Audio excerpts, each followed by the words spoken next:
খাবেন? না। ওকে, no problem, আমিই খাচ্ছি।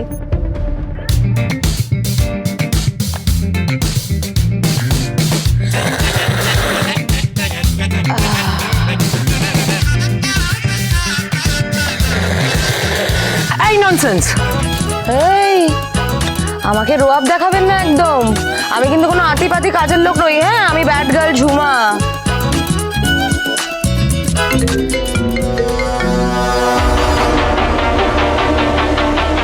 হ্যাঁ বলুন। এদিকে একটা সাংঘাতিক কাণ্ড হয়ে গেছে দিদি। আমার মন বলছে ঝাঁপি এবার নীলু আর কাসাইয়ের বিয়েটাও দিয়ে দেবে। ও বাবানকে বোঝানোর চেষ্টা করছে যাতে বাবান দত্ত বাড়িতে কাসাইয়ের বিয়ের প্রস্তাব নিয়ে যায়। আপনি ওদেরকে আটকান দিদি, আপনি ওদেরকে আটকান। বাবান আর ঝাঁপিকে কিছুতেই একসাথে আসতে দেওয়া যাবে না। ঠিক আছে, আমি দেখছি, আপনি রাখুন। এই, কি বেশি হাব ভাব না দেখিয়ে একটা কাজ করতে পারবে? কি? তুমি আমাকে একবার দত্তদের বাড়িতে নিয়ে যেতে পারবে?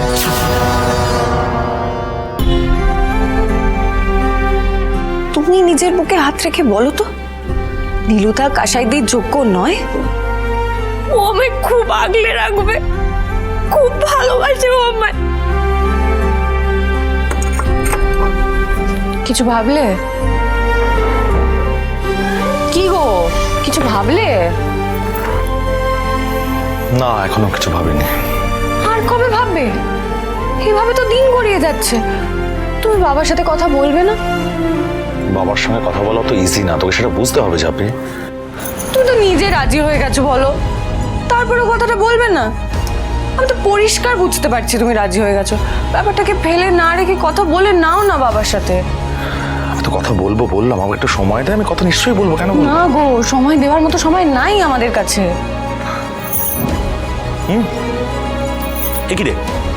চলো, এক্ষুনি কথা বলবে কোথায় বাবার যাবো? সাথে। চলো চলো চলো, এক্ষুনি কথা বল। এসো।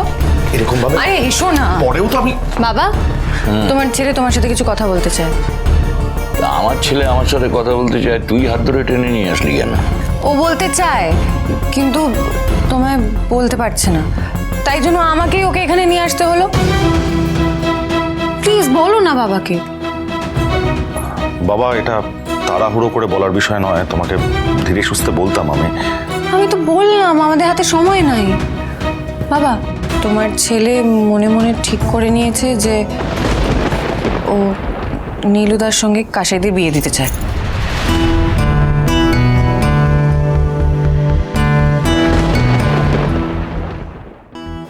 দীপ? হ্যাঁ বাবা। হ্যাঁ বাবা, ও মনস্থির করে নিয়েছে, শুধু তোমার সাথে কথা বলতে সময় নিচ্ছে। আর আমিও বলবো বাবা যে তুমি এবার ওর সাথে এটা নিয়ে কথা বলো, একটা কোনো পজিটিভ সিদ্ধান্তে এসো এবার। এইভাবে তো দিনের পর দিন চলতে পারে না, বলো।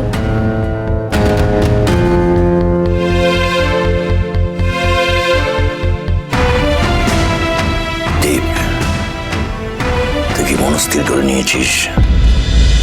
লক্ষ্মী ঝাঁপি প্রতিদিন সন্ধে 6:30টায় স্টার জলসায় ও জিও হটস্টারে।